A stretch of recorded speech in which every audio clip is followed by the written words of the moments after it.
করব।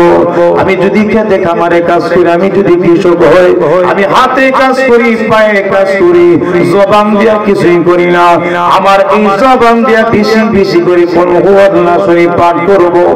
যারা খেতে খামারে কাজকর্ম করে এরা বেশিরভাগ মানুষই লোকবানের গান গায়, ঠিক না? কি এর গান? লোকবানের গান, এটা ব্রিটিশ আমলের কথা, বহুত আগের কথা। লোকবানের গান গাইতেছে। আর ইনি খেতে বুড়ো খেতে যারা যায় বাঁচার জন্য লেংটি একটা মারে, বিলাতি, বুঝেন না? বিলাতি লেংটি মানে নিতম্ব বার করে। নিতম্ব মানে কি বুঝেন না? কোন মতে খালি বন্ধ করে দেয়, বাকি সব খোলা। এমন মুসল্লি বলেন তো আমাদের সমাজে আছে না নাই? হ্যাঁ, মারাত্মক গুনাহ, খরচ তরচ করে।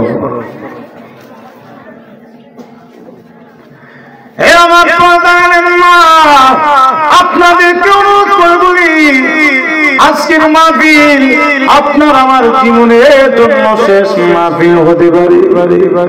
আজকের রজনী কারো জীবনের জন্য শেষ রজনী হতে পারে। এমনও শুনতে পারবেন সকালবেলা ঘুম থেকে ওঠার পর যে মুজিবুর রহমান হাকিমি আর নাই। অসম্ভব কিছু আছে।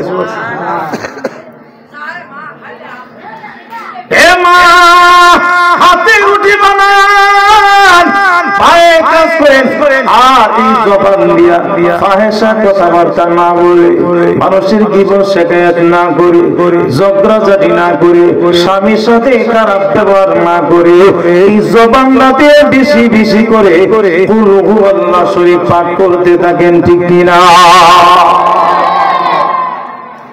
আমার মা বলল তো খুব ভালো মানুষ, ঠিক না? খালি মার্কেটে দৌড়ে, তাই না? হাই সর্বনাশ।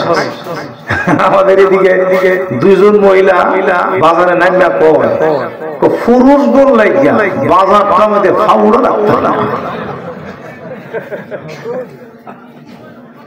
কি বুঝে? পুরুষের লেগে বলে বাজার ভাও রাখতে না, তাহলে বাজার কি মহিলা?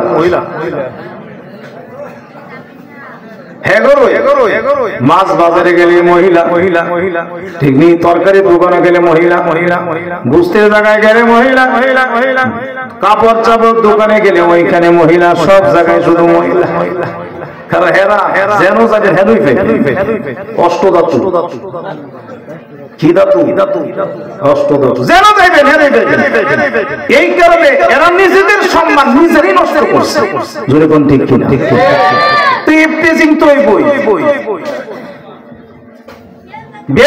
রাস্তাঘাটে তো হবেই, জোরে কোন ঠিক কিনা?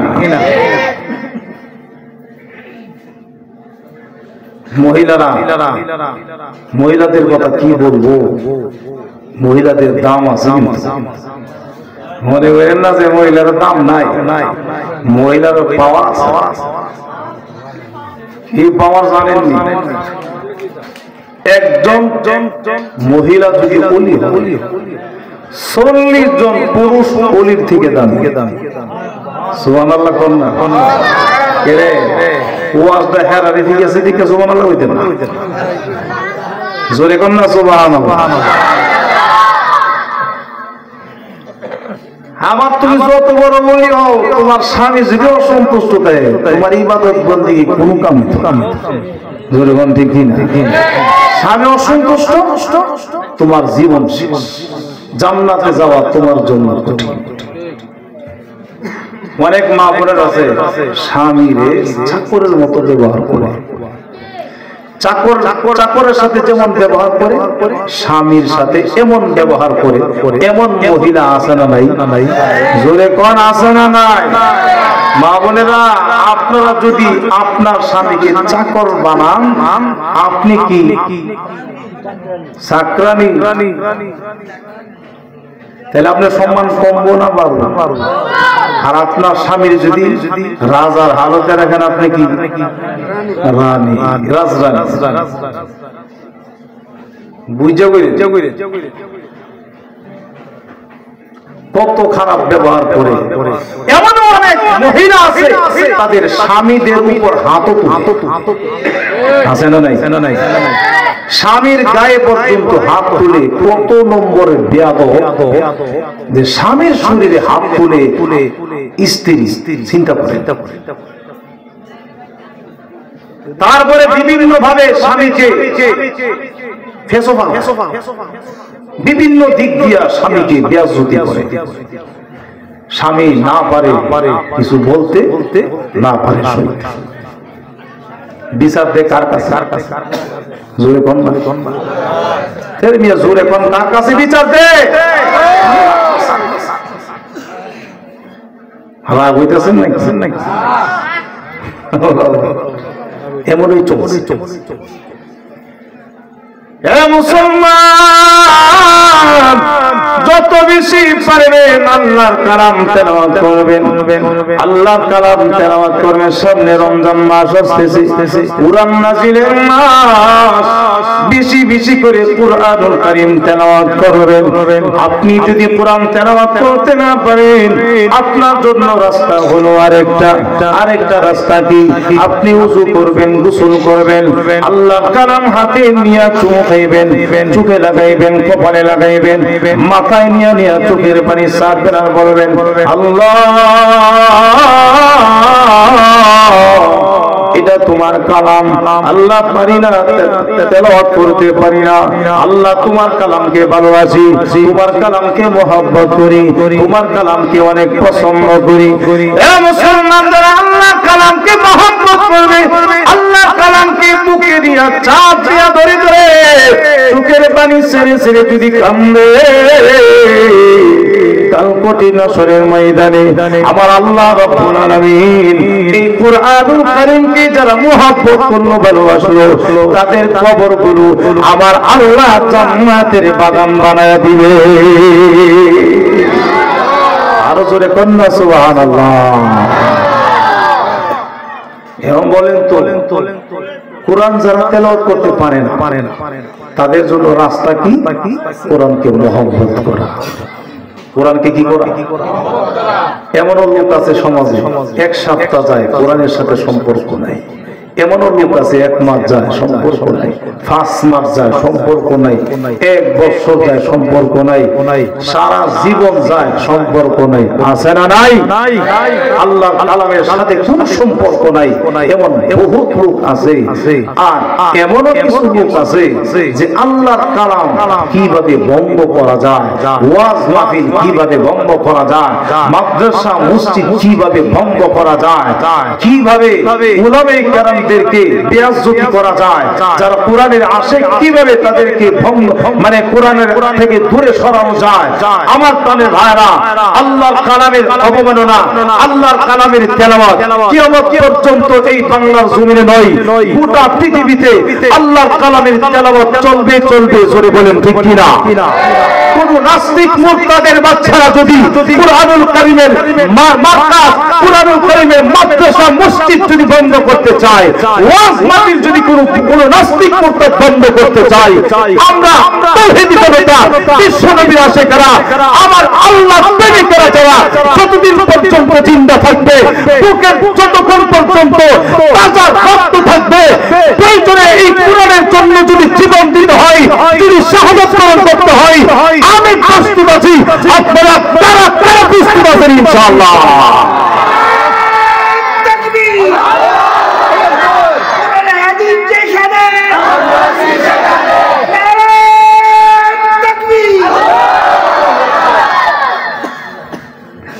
আমার প্রাণের ভাইয়েরা, কোরআনের আলো নিবানের মতো আবু জাহেলের রয়েছে না।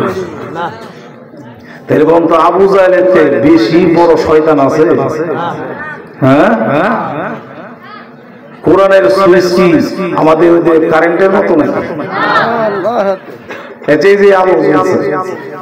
আপনারা আমরা নরসিংদী জেলার সমস্ত মানুষ মিলিয়া যদি এই বাতির মধ্যে একসাথে মিলিয়া ফু দেই, নিবনি? হ্যাঁ, নিব না? কেন? এটা সুইচ অফ করতে ঠিক নেই, কারণ এই কোরআনের সুইচ পৃথিবীর কোন মানুষের হাতে না। এই কোরআনের সুইচ কোন জায়গায়? লৌহে মাহফুজে। জোরে বলেন আল্লাহু আকবার।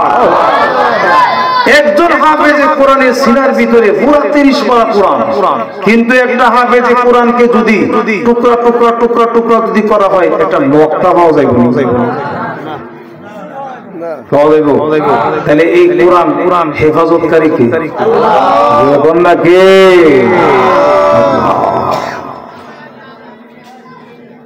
আমরা বেশি বেশি করে কি করব? আমি একটা কথাই বুঝাইতে চাইতেছি, যারা আমরা কোরআন পারি না, যারা বুঝি না, আমরা যেন এই সূরাটা আমল করি। 3 বার পড়লে 1 খতমের সওয়াব, 6 বার পড়লে 2 খতমের সওয়াব, 9 বার পড়লে 3 খতমের সওয়াব, 12 বার পড়লে 4 খতমের সওয়াব, 15 বার পড়লে 5 খতমের সওয়াব। এমন করে 3 বার কইরা যত করবেন তত খতম। সুবহানাল্লাহ।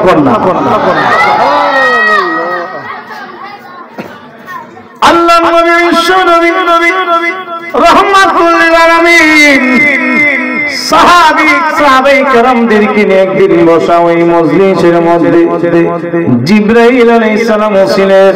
এমনি সকলের পরে এই মজলিসের মধ্যে উপস্থিত হইলেন আবু যর গিফারি। এমনি জিবরাইল আলাইহিস সালাম ডাক দিয়ে বললেন, ইয়া রাসূলুল্লাহ, ইয়া হাবিবাল্লাহ, আল্লাহর নবী গো, এই মুহূর্তে মজলিসের মধ্যে তিনি হাজির হইলেন। তিনি কি আবু যর গিফারি নাকি?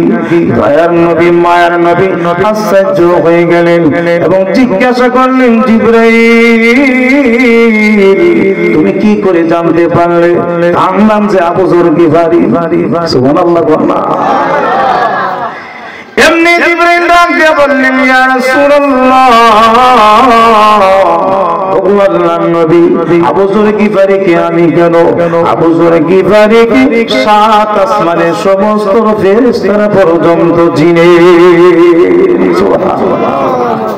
বলেন তো, সমস্ত ফেরেশতারা যাকে চিনেন তার সম্মান কম না বেশি? বেশি। সমস্ত ফেরেশতারা আমাদেরকে চিনো চাইনি, তাহলে 2টা গুণ অর্জন করতে হবে। এমনি দয়াল নবী বললেন, হ্যাঁ জিবরিল, আবু যর গিফারি এত সম্মান, এত মর্যাদা কিসের বিনিময়ে হলো? এমনি জিবরাইল আলাইহিস সালাম বললেন, আল্লাহর নবী গো, আবু যর গিফারি এত সম্মান, এত মর্যাদা 2টা গুণের কারণে। কয়টা গুণের কারণে? 2 গুণের কারণে। 1 নাম্বার গুণ কি? 1 নাম্বার গুণ হলো সে নিজেকে সব থেকে ছোট মনে করত, অহংকারী ছিল না, গর্ব করে নাই, তাকাব্বুরি করে নাই। আর আমাদের যদি কয়েকটা টাকা পয়সা হয় তখন ফাওয়ার মাটি লাগে না, ঠিক নেই? মন হইতেছে কি জানি হয়ে গেছে না, টাকা পয়সাটা হাতের ময়লা। মুচির কাছেও টাকা আছে, ইহুদি খ্রিস্টানের কাছেও টাকা আছে। এই জন্য টাকা বেশি হইলেই অনেকে দেখবেন গরিব থেকে যখন কিছু একটু ভালো হয় তখন দেখবেন দেবা হলে কেমন জানি হয়ে যায়, ঠিক না? এগুলো ভালো না। অতীতকে যারা ভুলে যায় সে মুমিন হতে পারে। অতীতকে স্মরণ রাখতে হবে। জোরে কোন ঠিক কিনা? আবু যর গিফারি 2টা গুণের মধ্যে 1 নাম্বার গুণ হলো সে নিজেকে সব থেকে ছোট মনে করে। শুধু তাই না, আল্লাহর নবী বললেন, হে জিবরাইল, 2 নাম্বার গুণ কি? 2 নাম্বার গুণ হলো গরবিজি, সে বেশি বেশি করে কুল হুয়াল্লাহ শরীফ পড়তো। সুবহানাল্লাহ। বেশি বেশি কি পড়ছে? দোকানে বৈশা রয়েছেন, কাস্টমার নাই, বৈশা বৈশা টাচ মোবাইল চালায়েন না রে ভাই। বৈশা বৈশা লুডু খেললেন না, কারেন্ট চলে গেলে তখন কয়েকজন মিললাম লুডু খেলা শুরু। মোবাইলের মধ্যে লুডু খেলা আছে না নাই? খুব খেলে না, এগুলো করবেন। মুসলমান, আল্লাহ রাব্বুল আলামিনের নৈকট্য তুমি হাসিল করতে চাও তাহলে বেশি বেশি করে আল্লাহর কালাম তেলাওয়াত করো। ইমাম আহমদ রাহমাতুল্লাহি আলাইহি উনি আমার আল্লাহ রাব্বুল আলামিনকে স্বপ্নে যুগে ডাক দিয়ে বললেন, আল্লাহ গো, কোন আমল করলে তোমার নৈকট্য হাসিল হয়ে যাবে? আমার আল্লাহ বলেন, আহমদ রে, কেউ যদি আমি আল্লাহ পাকের নৈকট্য হাসিল করতে চাই সেই জন্য আমার কালামুল্লাহ শরীফ তেলাওয়াত করে। সুবহানাল্লাহ। ইমাম আহমদ রাহমাতুল্লাহ আলাইহি সাথে সাথে আমার আল্লাহকে ডাকে বলেন, আল্লাহ বুঝিয়া পড়লে নাকি না বুঝিয়া পড়লে? আমার আল্লাহ বলেন, বুঝিয়া হোক না বুঝিয়া হোক, আমার কালামুল্লাহ শরীফ তেলাওয়াত করলে যেভাবে পড়ুক সেইভাবে আমার নৈকট্য হাসিল হয়ে যাবে। সুবহানাল্লাহ। আমার প্রাণের ভাইরা, আমার পর্দার মা বোনেরা, আল্লাহর কালাম এত দামি, এত দামি। আল্লাহর কালাম যদি কেউ তেলাওয়াত করে, তেলাওয়াত করার কারণে যদি তাহাজ্জুদের নামাজ পড়তে না পারে, কোরআন তেলাওয়াত করার কারণে কেউ যদি ইশরাকের নামাজ পড়তে না পারে, কোরআন তেলাওয়াত করার কারণে চাষের নামাজ পড়তে না পারে, কোরআন তেলাওয়াত করার কারণে আওয়াজের নামাজ পড়তে না পারে, কোরআন তেলাওয়াত করার কারণে জিকির করতে না পারে, কোরআন তেলাওয়াত করার কারণে দোয়া করতে না পারে, আমার আল্লাহ রাব্বুল আলামিন কোরআন তেলাওয়াতকারীর আমলনামায় সমস্ত নফল ইবাদত বন্দেগী সওয়াবগুলো লিখে দিবেন। সুবহানাল্লাহ। আমার প্রাণের ভাইরা, আপনার ঘরের মধ্যে যদি কোরআন তেলাওয়াত হয়, আপনার ঘরে ছেলে মেয়ে যদি অবাধ্য থাকে, কোরআনের বরকতে আল্লাহ বাধ্য করে দিবেন। আপনার ঘরে যদি অশান্তি থাকে, কোরআন তেলাওয়াত চালু করেন, অশান্তি দূর হয়ে যাবে। স্বামী স্ত্রীর মিল মহব্বত নাই, আল্লাহ কালাম তেলাওয়াত করেন, স্বামী স্ত্রীর মধ্যে মিল মহব্বত পয়দা করে দিবেন কে? এ মুসলমান, যাদের ঘরে ছেলে মেয়ে হয় না, আপনার ঘরের ভিতরে আল্লাহর কালাম তেলাওয়াত করুন, আল্লাহর কালাম তেলাওয়াত চালু করে দিন, আপনার ঘরে আমার আল্লাহ ছেলে বিয়ে দিয়ে দিবেন। কারণ কোরআন তেলাওয়াত এত দামি, এত দামি, এত দামি। আল্লাহর কালাম তেলাওয়াত করা মানে আমার আল্লাহর সাথে সরাসরি কথা বলা। জোরে পড়ুন না সুবহানাল্লাহ। এই মুসলমান ইমানদার, বাংলাদেশ থেকে আমেরিকা কথা বললে নেটওয়ার্কের মাধ্যমে কথা বলি, বাংলাদেশ থেকে বাংলাদেশ থেকে যদি মালয়েশিয়া কথা বলে মোবাইলের মাধ্যমে কথা বলি, ও মুসলমান কেউ যদি আমার আল্লাহর সাথে সরাসরি কথা বলতে চায় সেই জন্য আল্লাহর কালাম তেলাওয়াত করে। কারণ কুরআনুল কারীম এটা হলো আমার আল্লাহর কালাম। আল্লাহর কালাম মানে আল্লাহর কথা। আমি যদি আল্লাহর কালাম তেলাওয়াত করি, আমার আল্লাহর সাথে সরাসরি কথা বলা হয়। কোরআন তেলাওয়াত যেই জায়গায় হয় ওই জায়গার মধ্যে আল্লাহ পাকের সাকিনা নাযিল হয়, যেই জায়গায় কোরআন তেলাওয়াত হয় ওই জায়গার মধ্যে আল্লাহ পাকের খাস রহমত নাযিল হয়। ওই যে দোকানের মধ্যে কোরআন তেলাওয়াত হবে ওই দোকানের মধ্যে ব্যবসার মধ্যে বরকত দান করবেন আমার আল্লাহ। আমার প্রাণের ভাইরা, যারা রিকশা চালায় রিকশার মধ্যে যদি কোরআন তেলাওয়াত করে আমার আল্লাহ সব বালা মুসিবত থেকে হেফাজতে রাখবেন। সিনজির মধ্যে বসে বসে যদি কোরআন তেলাওয়াত করে সিনজিকে হেফাজত করবেন। আমার প্রাণের ভাইরা, যে কোনো কাজ করব আমরা করি না কেন, হাতে কাজ করব, পায়ে কাজ করব, এই জবান দিয়া পড়বো আল্লাহ শরীফ পড়তে থাকবো, পড়তে থাকবো, পড়তে থাকবো। তিনবার পড়লে যদি এক খতম হয়, তিনবার পড়লে এক খতম, তিনবার পড়লে এক খতম, এমন করে যত পারবো তত বেশি বেশি করে পড়বো, ঠিক কিনা? আমল করবেন করবেন ইনশাআল্লাহ। এ মুসলমান, কোরআন তেলাওয়াত যারা করে না করে তাদের দাম কত বেশি। কারণ জিবরাইল আলাইহিস সালাম ছাড়া কোন ফেরেশতারা কোরআন তেলাওয়াত করতে পারে না। এই জন্য যে কোন জায়গায় আল্লাহর কোন বান্দা বান্দি কোরআন তেলাওয়াতে যখন বসে যায়, রহমতের ফেরেশতারা একজন একজন করে আস্তে আস্তে আর এত নিকটে চলে আসে। রহমতের ফেরেশতাদের সংখ্যা প্রথম জমিন থেকে নিয়ে আসমান পর্যন্ত হাজির হয়ে যায়। সুবহানাল্লাহ। বাইরে আমার শুনতেই না, কোরআন তেলাওয়াত শ্রবণ করে এত আগ্রহ, ফেরেশতারা কোরআন তেলাওয়াত করে এত নিকটে হাজির হয়ে যায়। ফেরেশতাদের তো কোরআন তেলাওয়াতকারী তো ফেরেশতাদের মুখ কোরআন তেলাওয়াতকারীর মুখ দুইটা একত্রিত হয়ে যায়। সুবহানাল্লাহ। যতক্ষণ পর্যন্ত কোরআন তেলাওয়াত করে রে কোরআন তেলাওয়াতকারী ঠোঁটে মুখে রহমতের ফেরেশতারা চুমু খাইতে থাকে। সুবহানাল্লাহ। ভাই দিয়া কইেন জোরে কোন না সুবহানাল্লাহ। জোরাইতেছ না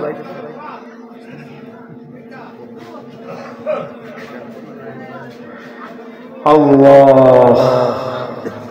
আজকে আমরা দুনিয়ার সব জিনিসের সাথে আমার সম্পর্ক আছে, কিন্তু কোরআনের সাথে কোনো সম্পর্ক নাই। এরকম ঠিক কিনা? বাইরে আমার চলতেই না। আল্লাহ খাজা মাইনুদ্দিন চিশতি রাহমাতুল্লাহি আলাইহি উনি যখন নাকি কোরআনের তালিম দিতে শুরু করলেন, ইমাম কাফির মুশরিকরা দলে দল মুসলমান হওয়া আরম্ভ হয়ে গেছে। ইন্নি রাজার ভিতরে হিংসা ঢুকে গেছে। রাজাই বলতেছে, ব্যাপার কি? আমি হলাম বাদশা, আমি হলাম আমির, আমার কাছে মানুষ আছে না? সবখানি মৌলবীর কাছে আমার কাছে আয় না, সব মোল্লার কাছে। এই মোল্লার এই দেশের রঙ বলেন তো আল্লাহওয়ালা যারা বুজুর্গ, যারা হক্কানি আলেম, তাদেরকে সবচেয়ে বেশি ভয় করেন কাকে? আল্লাহ। খাজা মাইনুদ্দিন চিশতি রাহমাতুল্লাহি আলাইহি এই কোরআনের তালিম দেওয়ার কারণে হাজার হাজার লক্ষ লক্ষ মুসলমান যখন আরম্ভ হইতে শুরু করলো, এই দেশের বাদশা ইহুদি সে বলতেছে, এই হুজুরকে এই দেশে রাখা যাবে না, কি করা যায়? ওই দেশ থেকে তাড়াইয়া দিতে হবে। ও মুসলমান ইমামদার, কিভাবে তাড়াইবে? কারণ হুজুররা দুনিয়ার কোন জিনিসকে ভয় পায় না, শুধু একমাত্র ভয় পায়, জোরে বলেন কাকে? আল্লাহ তাআলাকে ভয় পায়। এমনি কি করা যায়? পরামর্শের মধ্যে বসলো, সমস্ত মন্ত্রীরা নিয়ে পরামর্শের মধ্যে বসলো। সব শেষে পরামর্শের ভিতরে সিদ্ধান্ত হলো, একটা কাজ করা যায়। কি? এই দেশের মধ্যে দেখো সব থেকে সুন্দরী রূপসী কোন নারীকে পাওয়া যায় কিনা? কারণ উলঙ্গ করে সাজাইয়া খাজা মাইনুদ্দিনের দরবারে পাঠায়া দাও, পেঁয়াজ জিদি করে বের করে দিব। নাউজুবিল্লাহ। এ মুসলমান, খাজা মাইনুদ্দিন চিশতি রাহমাতুল্লাহ দরবারে সুন্দরী যুবতী নারীকে পাঠানোর জন্য যখন নাকি সারা দেশ তন্ন তরফ করে খুঁজলো, খোঁজার পরে কাউকে পাইল না। এমনি বাদশার দরবারে এসে ডাক দিয়া বলল, যা বলা আপনার মেয়ের চাইতে এত সুন্দরী যুবতী এই দেশে আর কেউ নাই। তাই নাকি? তাহলে আমার মাইয়া রুই দিয়া দিই। বলেন না হুজুর। এমনি রাজার মেয়েকে সুন্দর করে সাজাইয়া আল্লাহর খাজা মাইনুদ্দিন চিশতি রাহমাতুল্লাহ দরবারে যখন নাকি পাঠায়া দিল, আল্লাহর খাজা মাইনুদ্দিন চিশতি রাহমাতুল্লাহ ফজরের নামাজের পরে করে দরওয়াজার সামনে বসে বসে আল্লাহর কালাম তেলাওয়াত করেন। এমন সময় তখন রাজার মেয়ে হাজির হয়ে গেছে। বলেন তো, আপনি যদি করে দরওয়াজার সামনে বসে বসে আল্লাহর কালাম তেলাওয়াত করেন, কেউ যদি আপনার ঘরের দরওয়াজার সামনে দাঁড়ায়, আপনি অবশ্যই সেদিকে তাকাইবেন, ঠিক কিনা? ওনার নজর যখন চলে গেল, সাথে সাথে তাকাইয়া নজর কোরআনের দিকে দিয়ে দিলেন। আর আমার আল্লাহ দরবারে ডাক দেওয়ার, আল্লাহ যতক্ষণ না পর্যন্ত এই মেয়ে আমার সামনে থেকে না যাবে, ততক্ষণ পর্যন্ত আমি কোরআন তেলাওয়াত বন্ধ করব না। ইন্নি রাজার মেয়ে প্রতিজ্ঞা করি, যতক্ষণ না এই মৌলবী আমার দিকে না তাকাইবে, আমিও এখান থেকে যাব না। এইভাবে দুজনের প্রতিজ্ঞা আরম্ভ হয়ে গেছে। খাজা মাইনুদ্দিন চিশতি রাহমাতুল্লাহি আলাইহি উনি কোরআন তেলাওয়াত করতে করতে করতে করতে করতে করতে 10 পারা তেলাওয়াত হয়ে গেছে। এমনি আমার আল্লাহ রব্বুল আলামিন ফেরেশতাকে ডাক দিয়ে বললেন, ফেরেশতা রে, এ ফেরেশতা, আমার কালামুল্লাহ শরীফ তেলাওয়াত হবে যে জায়গায়, ওই জায়গায় উলঙ্গ হয়ে একটা মেয়ে থাকবে, তা হতে পারে না। জান্নাতের ভিতর থেকে একটা জান্নাতি পোশাক নিয়া আমার বান্দির শরীরের মধ্যে পরাইয়া দাও। যখন ফেরেশতা জান্নাতের ভিতর থেকে পোশাকটা পরাইয়া দেওয়ার পর এমনি ওই মেয়ে ডাক দিয়ে বলতেছে, মাইনুদ্দিন আমার দিকে তাকাও, আমি এখন উলঙ্গ না। আমার জীবনে আমি কত জামা পরলাম, কত দামি দামি কাপড় পরলাম, কিন্তু এত দামি পোশাক আমি জীবনে কোনোদিন পরি নাই। এত সুন্দর খুশবুওয়ালা পোশাক আমার জীবনে কোনোদিন পরি নাই। মাইনুদ্দিন আমার দিকে তাকাও। হাজা মাইনুদ্দিন চিশতি রাহমাতুল্লাহ আলাইহি এই মেয়ের দিকে তাকাইলেন না। আমার কানের বাইরা এমনি এই কোরআন তেলাওয়াত শ্রবণ করার পর আমার আল্লাহ তার দিলটা ঘোরায়া দিয়েছে। সুবহানাল্লাহ। এই মেয়েটাকে বলতেছেন, মাইনুদ্দিন আমি তোমার কাছে তিনটা জিনিস আবদার করব, তোমার আল্লাহ আমার তিনটা জিনিস কবুল করবে। এমনি আমার আল্লাহ তাকে বলেন, মাইনুদ্দিন তুমি বলো, আমার আল্লাহ গ্রহণ করে নিবে, আমার আল্লাহ রব্বুল আলামিন গ্রহণ করে নিবে।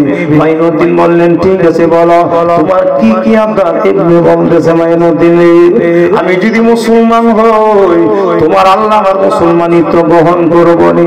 দুই নাম্বার আবদার কি? দুই নাম্বার আবদার হলো আর তুমি যে কোরআন শরীফ পড়ো তোমার আল্লাহ আমাকে 10 পারা কোরআনের হাফেজা বানাইব। সুবহানাল্লাহ। তিন নাম্বার কি?